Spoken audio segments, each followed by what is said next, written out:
धीरधैनम् श्रवणपटे यतिवरा महावाक्य जनार्दन सच्चिदानंद त्वं शरणं ब्रजेश यादवेन्द्रं दयादाता पुंडरीक्षा क्षीरसागर शयनं कमलनयनं नमस्तुते नमामि श्रीहरि। धैर्य से जिसको धारण किया जाता है, कर्णपटुओं से जिनका पान किया जाता है,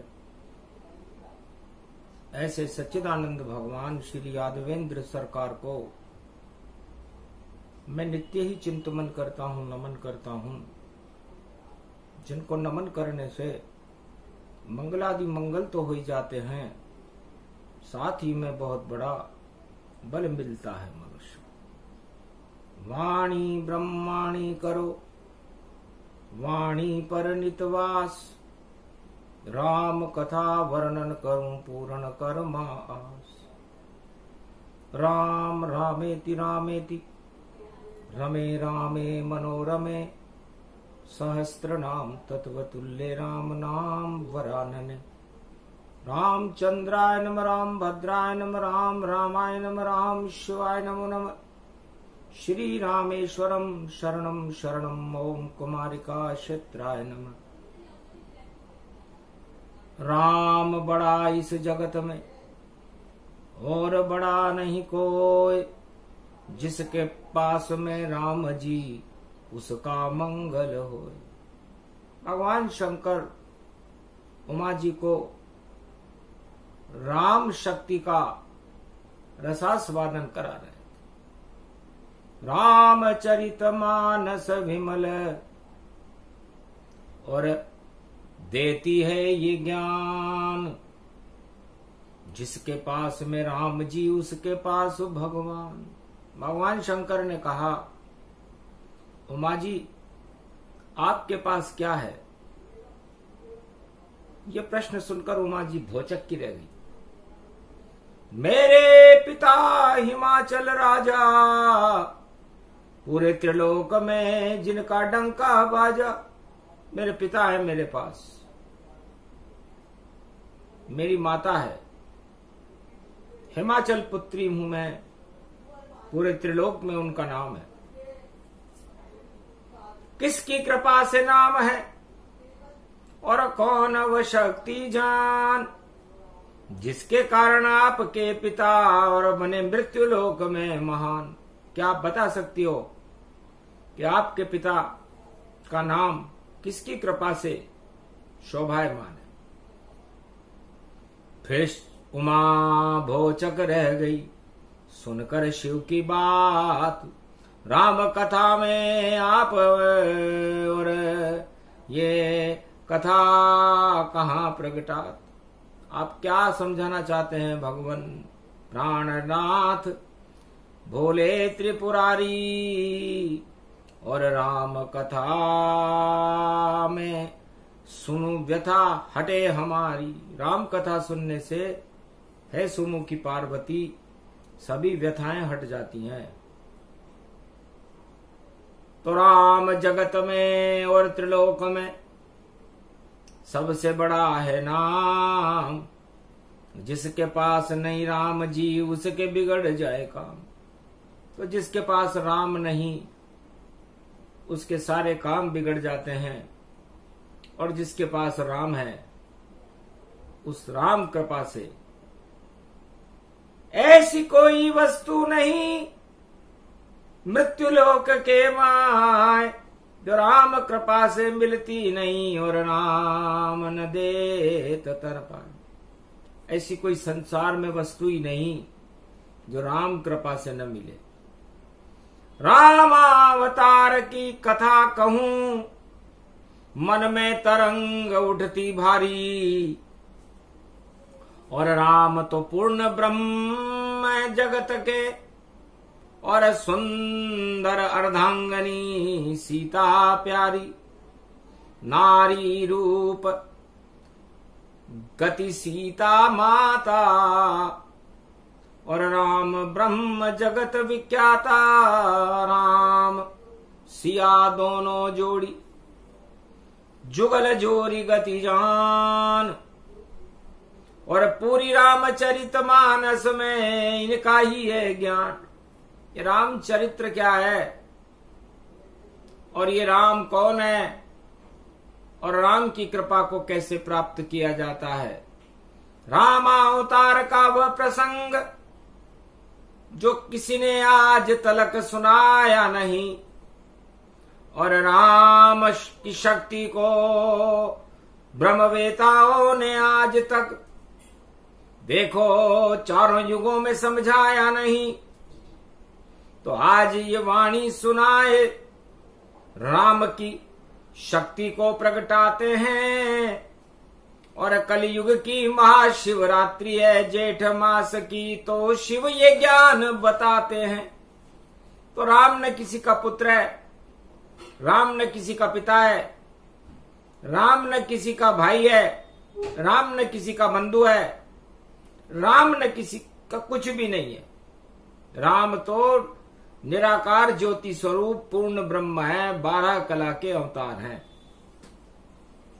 तो फिर क्यों दशरथ ने अवध बुलाया, कश्यप अदिति तप जब पाया, शंगी ऋषि ने यज्ञ रचाया, और खीर से राम अवध में आया। इस शंगी ऋषि ने अग्नि देवता से बैकुंठ क्षीर सागर की खीर को मंगाकर अयोध्या में 4 धाम प्रकट कर दी।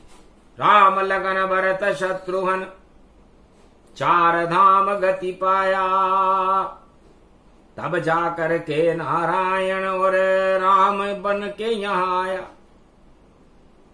अब दशरथ राम को बुला रहे हैं पुत्र के लिए, स्वार्थ है, निस्वार्थ नहीं।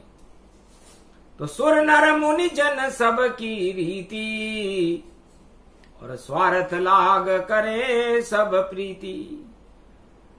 तो सुमित्रा, केकई, कौशल्या, दशरथ सब स्वार्थ के वश में पुत्र को प्राप्त करने के लिए राम को बुला रहे हैं। तो राम समझ गए इनको तो बस पुत्र राम से मतलब है, इस कारण में भी प्रकट हूं, इनकी इच्छा ही सब कुछ है। तो पूरा अयोध्या के राज दरबार की इच्छा पुत्र के रूप में राम को दर्शन करने की थी, और अयोध्यावासी युवराज राम के दर्शन करने के लिए लालायित थे। तो राम स्वार्थवश दशरथ के स्वार्थों को देख करके भय प्रगट कृपाला दीन दयाला कौशल्या हितकारी, स्वार्थ के खातिर क्षीर सागर से और पृथ्वी आए राम अवतारी। दशरथ का स्वार्थ देख करके और राम जी अयोध्या में प्रवेश हो गए। फिर गुरु वशिष्ठ की क्या इच्छा वह भी हम तुम्हें बताते हैं, कि धन्य हो गया मेरा गुरु पद जब राम शिष्य बन जाते हैं। तो त्रिलोकी के जगत गुरु और मेरे शिष्य बन जाए, ऐसी वशिष्ठ की इच्छा थी तो राम पूरी करता है। राम ने पूरी कर दी, जाओ तुम गुरु बनना चाहते हो तो गुरु बनो। फिर विश्वामित्र पीछे कैसे और रहते वहां तन जाए, जनक राज के राजगुरु थे और शिक्षा गुरुकुल पढ़ाए। तो शिक्षा के बहाने अपना गौरव स्थापित करने के लिए विश्वामित्र की इच्छा भी राम ने पूरी की। और जनक मणि भूपाल थे, उनकी इच्छा बताऊं कि चरण पखारूं राम के और कन्या उन्हें संभलाऊं। ये जो अमृत रूपी कलश है, जिसमें जानकी रूपी कमल खिला है, ये स्वर्ण सुंदरी, त्रिलोक सुंदरी, इस गौरवमयी शक्ति को मैं राम के हाथों में सौंप कर उनके चरणों का पान करके जीवन मुक्त हो जाऊं। शुभ इच्छा थी जनक की, जो पुत्री का दिया दान, लक्ष्मी को देता नहीं कोई राम को दान। तो जिनकी अर्धांगिनी ही लक्ष्मी हो, उस लक्ष्मी का दान करके जनक जी ने गौरव पाया। तो सबसे श्रेष्ठ जनक जी रहे, जिन्होंने चरण पखार करके अपने हृदय की टुकड़ी को राम जी को ससम्मान समर्पित कर दिया। और उनसे ज्यादा श्रेष्ठ है। और देखो एक गरीब, और राम पहुंच गए वनवास में और उस केवट के करीब। तो सबसे ज्यादा भक्त था, जो देखो नाव चलाए, पार उतारे तमसा तीर से और गौरव अपना पाए। तो नदी के एक किनारे से दूसरे किनारे अपने कर्तव्य का निर्वाह करने वाला वो केवट त्रिलोकीनाथ को, जो पूरे त्रिलोक को पार कर देते हैं बैतरणी नदी से, उनको पार करवाने का सौभाग्य शेष जी लक्ष्मण, महालक्ष्मी सीता, त्रिलोक के नारायण राम पार उतारे केवट जाना। अश्रुपात राम भगवाना, ऐसी निस्वार्थ भक्ति नहीं पाई, जैसे केवट मिली रघुराई। एक भक्त रामावतार में मिला नहीं कछुताय, बस एक ही भक्त केवट मिला जो पार उतारे जाए। टूटी सी जिसकी नाव बनी, लकड़ी में छेद वहां भारी थे। जर्जर सी नाव में देखो और राम सिया फणधारी थे। फणधारी लक्ष्मण बैठ गए, उतराई तक उन्हें पास नहीं। और अश्रुपात सीता लक्ष्मण राम को हुआ, ये कैसी विधिना बात बनी। जब नाव उतार दिया तन तो केवट मुस्कान भई भारी। आप त्रिलोक को पार उतारते हो और कृपा मुझ पर कर दो सारी।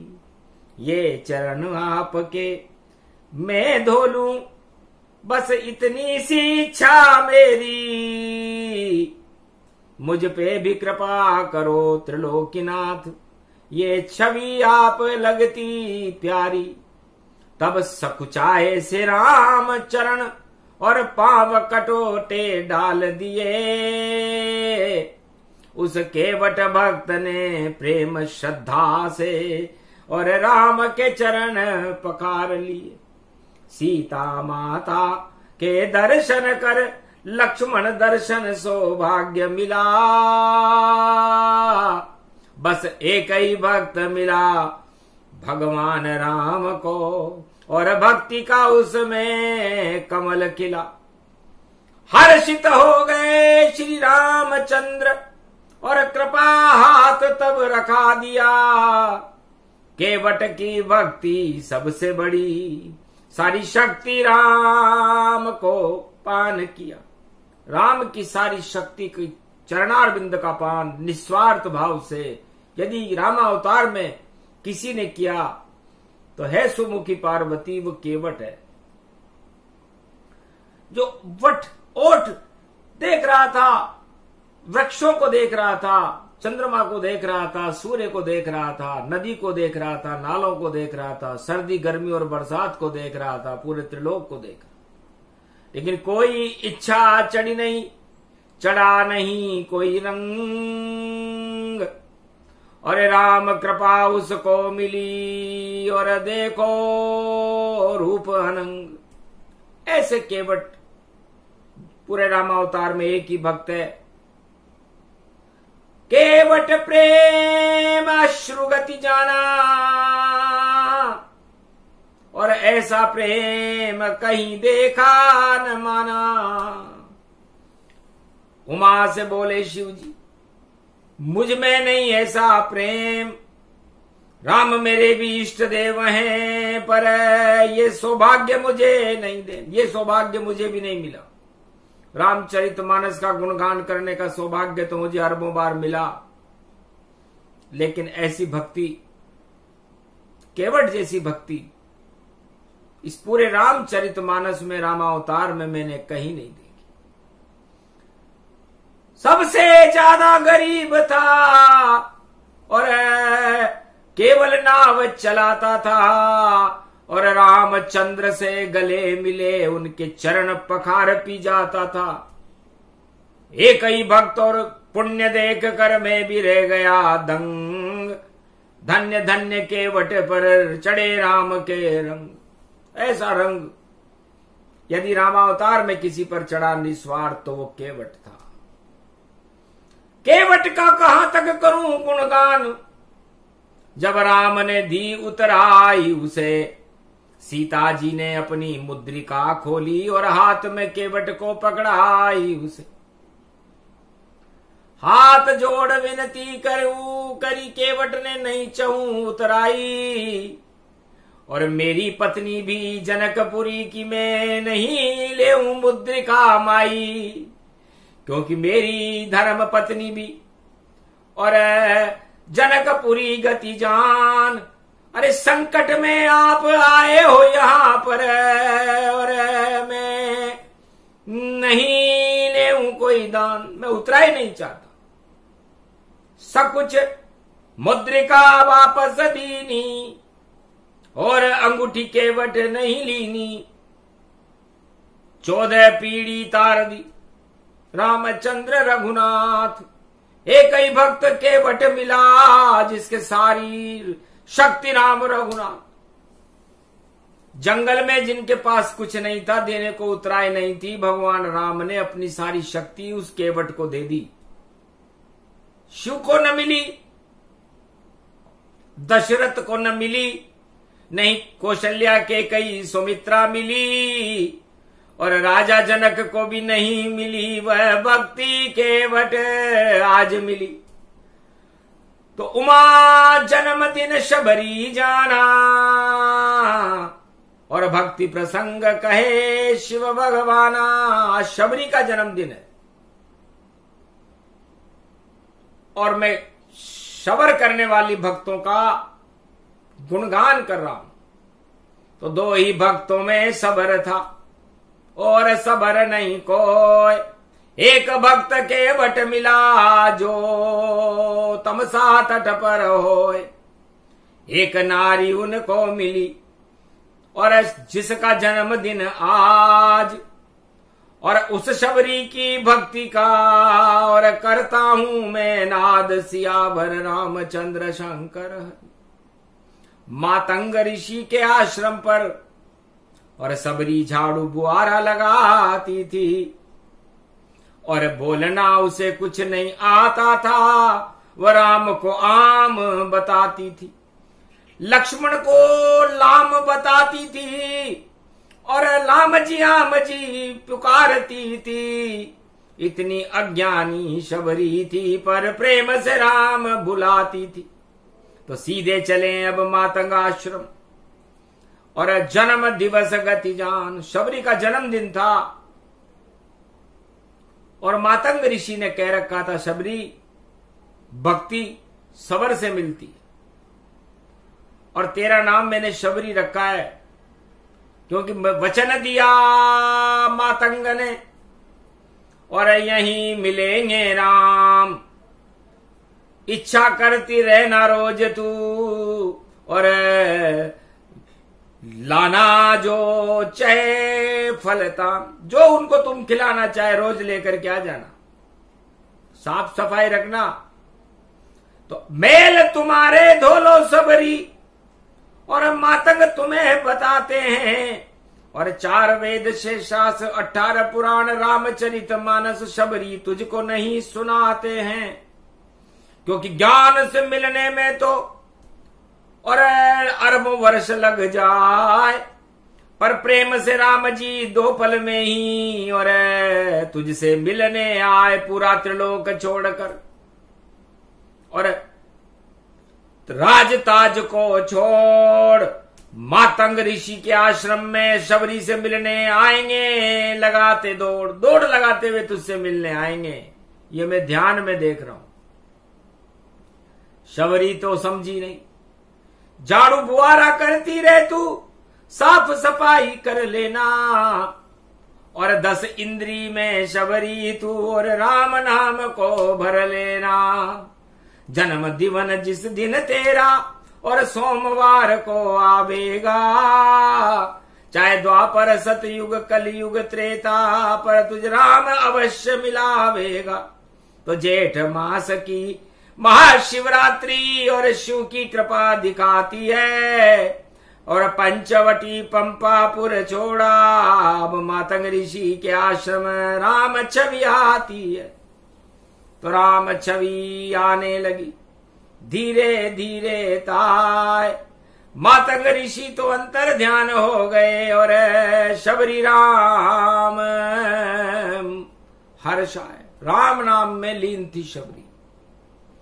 2 सुंदर बालक प्रगटे और मातंग आश्रम था, सूरज चंद्रमा जैसा प्रकाश था, और अंधकार हट जाए।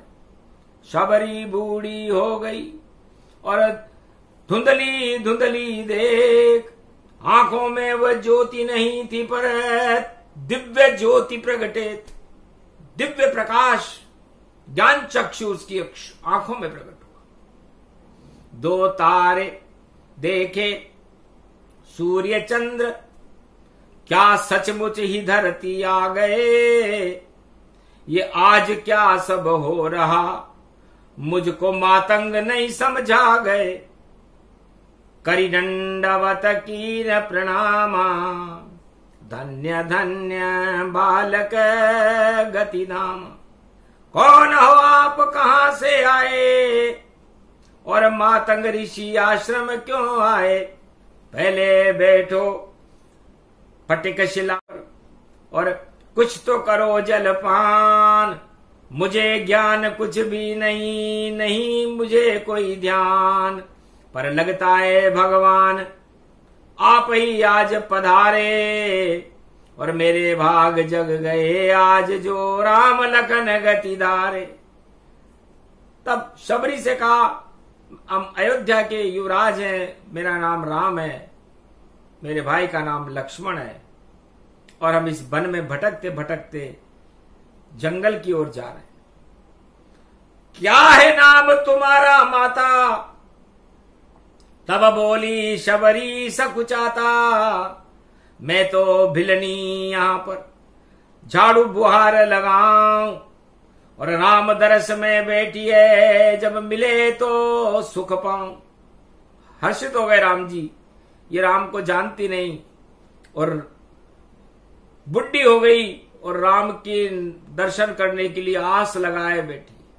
तो आस लगाए बैठी शबरी, और शबरी भक्ति ही को जान, जिसमें जितना सबर होता है उसको मिलते हैं भगवान। तो एक टोकरी सुंदर उसकी, उसमें रखे थे बेर, और चक चक के रामचरण पकड़ लिए, और खिला रही थी बेर। बड़े प्रेम से राम जी खाने लग गए बेर। अरे सूर्यवंश में राम जी और शबरी देर अवेर। आम जी ले लाम जी ले लाम जी ये बोर हैं, और कृपा का अमृत है देखो रोज यहाँ लाती मैं। जंगल जाती हूँ वृद्धा हूँ फिर भी लाती तोड़ के बेर। इस जंगल में बेरही और रहते यहाँ पर शेर। यहाँ पर तो शेर और भालू रहते हैं। बेर की झाड़ियों में से मैं उनसे डरती नहीं हूँ। मेरा रोज का नियम यही पक्का मेरा। जल जारी बल कर लाती हूँ और चक चक कर मैं बेर मेरी इस छोटी टोपली में सजाती हूँ। रामचंद्र खाने लगे शबरी प्रेम के बेर। अरे आ गई राम पर लहर तो और कृपा नहीं अब देर। है शबरी में ही राम हूं, बोलो क्या चाहती। मुझे नहीं कछु चाहिए और दर्शन दिए कृपा निधिनाथ। और कृपा हाथ रच दीजिए और शबरी आपके साथ। महाराज हे राम मुझे कुछ भी नहीं चाहिए, आपकी कृपा ही चाहिए और प्रेम से ले भोग। मैं तो वृद्धा शबरी भीलनी और नहीं चाहिए कुछ योग। मेरे को कुछ भी नहीं चाहिए। दर्शन करना कर लिए मातंग ऋषि वरदान। मातंग ऋषि ने मुझे वरदान दिया था कि जब तक तेरा जीवन रहेगा जब तक तुझे राम के दर्शन नहीं होंगे। और उन्होंने कहा था कि जिस दिन तेरा जन्मदिन हो उस दिन तुझे राम के दर्शन होंगे और जितने भी तेरे आतंक हैं, जितने भी तेरी काम वासना है वो समाप्त होकर के राम उपासना में तुम लीन होकर के जीवन मुक्त हो जाओ। तो बस मुझको तो कछु चाहिए नहीं, मुझे चाहिए राम।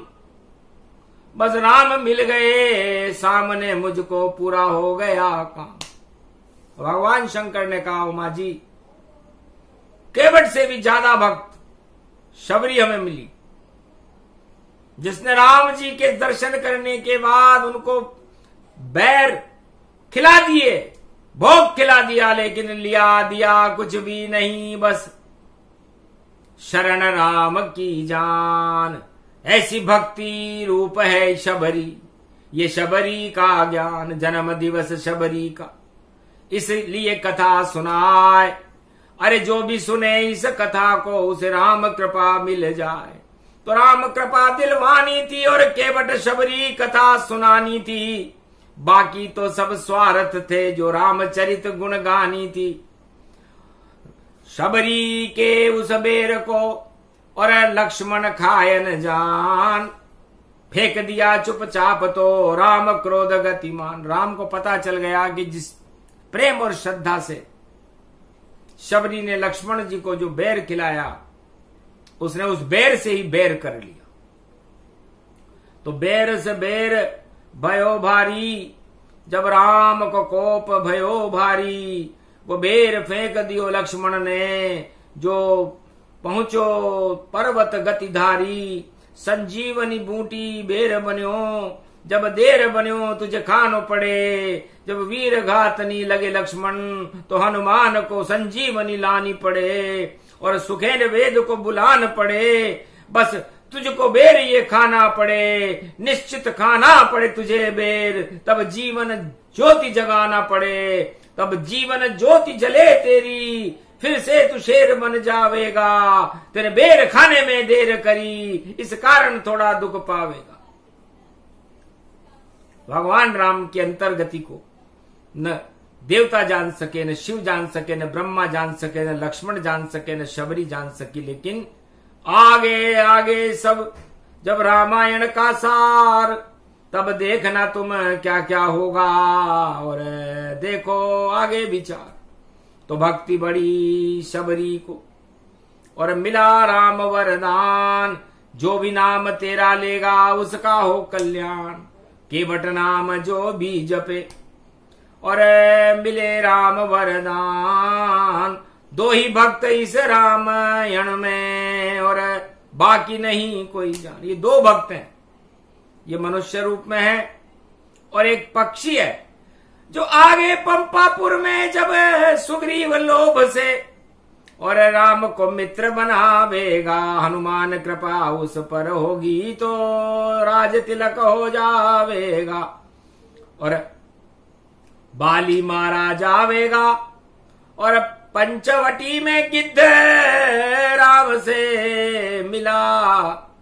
जब अपहरण हुआ था सीता को तो अपना जीवन कुर्बान किया।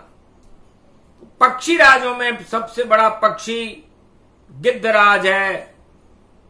और उस गिद्धराज जटायु, उसकी आयु भगवान शिव की जटा के बराबर थी।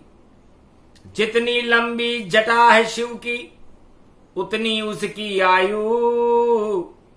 पर फिर भी उसने जान गवा दी और राम शक्ति प्रगटायु। तो अपने हाथ से राम ने और किया पिंड का दान, दाह संस्कार किया जटायु। ये भक्ति जटायु मान। तो अपने पिता दशरथ का भी दाह संस्कार भगवान राम ने नहीं किया, लेकिन एक पक्षी जटायु का संस्कार करने का सौभाग्य भगवान राम ने अपने नाम लिखवा लिया कि पक्षी हो तो जटायु जैसा, जिसने अपना सब कुर्बान किया और परहित में कुर्बान हुआ और नहीं कोई अभिमान किया। धन्य जटायु भक्त है, तीन भक्त गति जान। रामायण में ये तीन ही और महाशक्तियां मान। तो ये रामायण की महाशक्तियां हैं। बाकी तो विभीषण भी स्वार्थ से मिला, सुग्रीव भी स्वार्थ से मिला, और जितने भी लोग भगवान से मिले अपने अपने स्वार्थों से मिले। लेकिन हनुमान का कोई स्वार्थ नहीं। और मेरा ही रूप उसे जानो, पर पहुंचा दिया मुझको भी लंका। और राम मुद्रिका शक्ति मानो, तो राम मुद्रिका लेकर मैं भी बन पहुंचा हनुमान। और सीता जी ने मुझे भी और दिया अष्ट सिद्धि नवनिधि का दान। तो अष्ट सिद्धि और नवनिधि का दान मैंने भी ले लिया, जबकि मेरी इच्छा थी कि मैं रामचरण का दास रहूं। लेकिन दान लेना पड़ा, भुगतान लेना पड़ा। लेकिन केवट ने और शबरी ने इस रामचरितमानस में कोई भी दान स्वीकार ही नहीं किया। तो राम कृपा के पात्र तीन हैं रामचरितमानस में। एक है केवट, दूसरा है शबरी और तीसरा है पक्षीराज जटायु, जिन्होंने भगवान राम की कृपा के अलावा कुछ भी लेना स्वीकार नहीं किया। तो भक्ति ऐसी कीजिए उमा, बस राम कृपा मिलती ही रहे। और जब तक जीवन चले कलयुग में या किसी युग में, तब तक राम की शक्ति मिलती ही रहे। तो बाकी नश्वर जगत है, नश्वर ये संसार, और कृपा नहीं चाहिए हमें, राम कृपा दरबार। हमें तो राम कृपा चाहिए, राम का दरबार चाहिए हमारे हृदय में। तो शबरी जन्म दिवस की वाणी और कथा कहे शिव ये कल्याणी। उमा सुने मंगल हो और ये शिव जी का ज्ञान। महाशिवरात्रि पर शबरी का, केवट का, जटायु का ले लेना एक ही नाम। एक नाम अगर जो जपे तो राम कृपा मिल जाए। वाणी को भी दे रहे हैं शिव राम जी, और हाथ मस्तक रख जाए। जाओ वाणी अमर हो, शबरी जैसा प्रेम, केवट जैसे पार उतारो रे। लगन जटायु जगन, जैसे जटायु की लगन भगवान राम और सीता जी के चरणों में लग रही थी, शबरी की लग रही थी, केवट की लग रही थी, वैसी लगन इस युग में जब तक आप जीवित हो भगवान राम और त्रिलोक की सारी शक्तियों की प्रति आपकी लगी रहे। और इस लगन में ही लगन लगने के बाद कल के अवतार के दर्शन करो शिव रामायण का प्रकाशन करो और संसार और मानवता का भला करो। इस उद्देश्य को लेकर आगे बढ़ोगे तो तुम्हारी 7 पीढ़ियां बैकुंठ में अपने आप तर जाए, क्योंकि पुण्य है केवट शबरी जटायु, और ये शक्ति अमर कर जाए। तो शक्ति बड़ी है शबरी की, शक्ति केवट जान, शक्ति बड़ी है जटायु की, और इनको राम ही मान। तो राम की असली कृपा जनक राज, जनक पुत्री सीता जी के पिता पर हुई, लेकिन जनक निस्वार्थ भक्ति करे भारी, और 4 शक्तियां रामचरितमानस अमृत धारी। तो ये 4 महाशक्तियां इस रामचरितमानस का अमृत कलश है। और चारों युगों में जो इन 4 शक्तियों के ऊपर, इन 4 शक्तियों की कृपा का फल प्राप्त कर लेता है, अजर अमर अविनाशी होकर के जीवन मुक्त हो जाता। ये प्रसंग पूरा हुआ भारत में इसलिए सुनाया कि जनक जी को राजताज का भी मोह नहीं था, विदेही थे, देह का भी उनको घमंड नहीं था, केवट को भी नहीं था, जटायु को भी नहीं था, और शबरी को भी नहीं था। तो ये चारों विदेही हैं। इसलिए रामचरितमानस सुनने के बाद सारी इच्छाओं को अपनी देह से निकाल करके राम की इच्छाओं को अपने अंदर भरना ही रामचरितमानस का श्रवण ज्ञान है। यह प्रसंग इसलिए सुनाया कि आप इच्छाओं को क्यों लाते हो, आप इस देह को विदेह कर लो, इसकी कोई इच्छा न रहे। वी का मतलब विष्णु से ये देह सीधी मिल जाएगी यदि आप अपनी इच्छाओं से रहित हो जाओ। तो इच्छाओं से रहित केवल 4 पात्र हुए, जिनका नाम है जनक, जिसका नाम है केवट, जिसका नाम है शबरी, और जिसका नाम है जटायु। बाकी लोग राजताज में व्यस्त रहे और इच्छाएं बनती रही, बिगड़ती रही। और हनुमान जी को तो अतुलित बल दे दिया सीता जी ने, इसलिए उनको तो चारों युग में राम जी की चौकीदारी करना पड़ता। तो चौकीदारी करे हनुमाना, और शिव का रूप उन्हें ही माना। 11 ये रुद्र भवानी, और यही राम की सदा कहानी। उनके हृदय में राम का लगा रहे दरबार, और उनके चौकीदार हैं हनुमान सरकार। ये प्रसंग पूरा हुआ। सबरी ज्ञान प्रसंग सुने सुनाए प्रसंग को, तो बरसे राम के रंग। राम कृपा उस देश में उन भक्तों पर हो जाए, भारत के सारे क्लेश को राम ही आके मिटाए। देहिक दैविक भौतिक ताप हर युग करते नष्ट, और आगे सदी 21वीं में भारत की प्रजा नहीं पाएगी कष्ट, क्योंकि प्रगटे यहाँ कल की अवतार, और कृपा राम की होय। राजताज सब क्षय हो जावे, और राम अमर गति होय। तो राम ही अमर है, राम की कृपा ही अमर है, और राम को चाहने वाले रामायण में ये 4 पात्र अमर है। केवट, राजा जनक, जटायु और शबरी। ये रामचरितमानस का सार उमा तुझे सुनाया है। ये सब ईश्वर की कृपा का फल, और अमृत तुझे पिलाया है। तो अमृत पान ये वाणी, कर लो इसका पान। भारत में आ जाएंगे 21वीं सदी में कल की बनकर भगवान। बोलो जय श्री राम।